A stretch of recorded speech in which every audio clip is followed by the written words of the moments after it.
In my video Minimalism in Architecture, I explain how minimalism started as an artistic movement in the 60s. But did you know that maximalism came after, in the 70s, as a reaction to the extreme simplicity of the minimalism?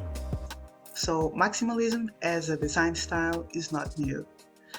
In fact, the term maximalism was used by the art historian Robert Pincus Witten to describe a group of artists whose works inspired the beginning of Neo-Expressionism in the late 70s, including architecture, literature, visual art, music, and multimedia. The 70s were a time of access and freedom to express themselves. Post-war austerity was over, and it was time for a cultural change and technological advances. It was a time to be optimistic, revolutionary, and expressive. Interiors were filled with an excess of bold colors, prints and patterns, different textures, dark woods, and eccentric shapes, forgetting all the rules of style. The interior designer David Hicks once said, "The best rooms have something to say about the people who live in them." But it was not just about the self-expression. It was also a manifestation of nostalgia and desire for a different world. So maximalism is the opposite of minimalism. Instead of less is more, silence and purity, this movement is about excess, noise and complexity. So more is more. The architect and writer Aurora Quito described the maximalism as a new complex and eclectic modernity. It is not just about combining multiple layers and excessive details. It is about achieving a level of complexity where the multiplicity creates a chaotic unity, and every single detail is an essential part of the whole. And this aesthetic of excess let designers go wild with their imaginations, breaking all the rules, merging different styles, colors, and patterns in order to create something unique and sublime. Despite of the chaotic diversity, there are common practices and strategic ways to decor a room with maximalist style. Architecture details are essential in this style. The more details, the better, like wall panels, crowd molding ceilings, accent fireplaces, eccentric details on windows and doors, bold interior materials like dark or painted wood, stone with strong patterns, and accent tiles. Maximalism is all about highly saturated colors that draw the eye and energize the space. A good example is the use of dark and bold colors in the walls and then add bright and colorful accents.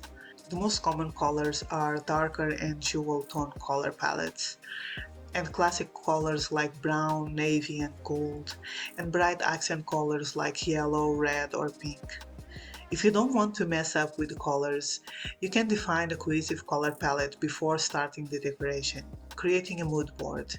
And you can also use an inspiration picture to see the color combination and use it in your room. There are different ways to decor with maximalism, and it always depends on the mood you want to create for the space.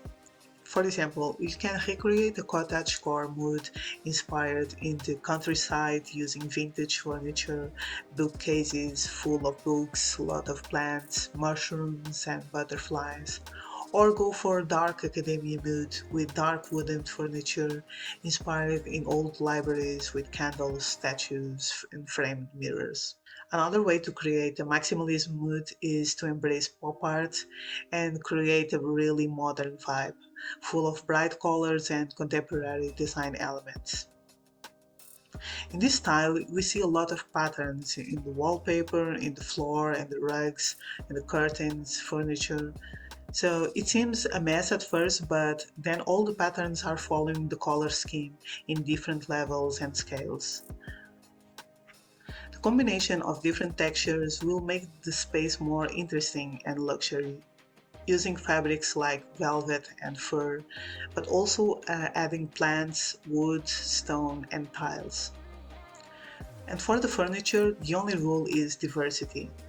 So you can match different styles with different shapes and colors. And the most interesting in the modern maximalism is the way that modern and classic can coexist in the same space in harmony. Another key element of this design style is the excessive display of art and decorative objects. Here again, I think it is interesting to mix antique and modern pieces in a creative way. The artworks should complement and highlight the color scheme in some way. An artwork gallery wall is also a good way to display things that inspires you, moments of your life, places you visit, gifts you received. And this technique can be used in all the decoration. So instead of just mixing elements for visual purpose, you can tell a story and use every single detail to express something meaningful for you. Because maximalism is all about emotions, character, heritage, and creativity. Well, if you know my channel, you know that I am more into minimalism, but I really appreciate maximalism in terms of creativity and storytelling. So let me know in the comments your opinion about this style, and thank you so much for watching.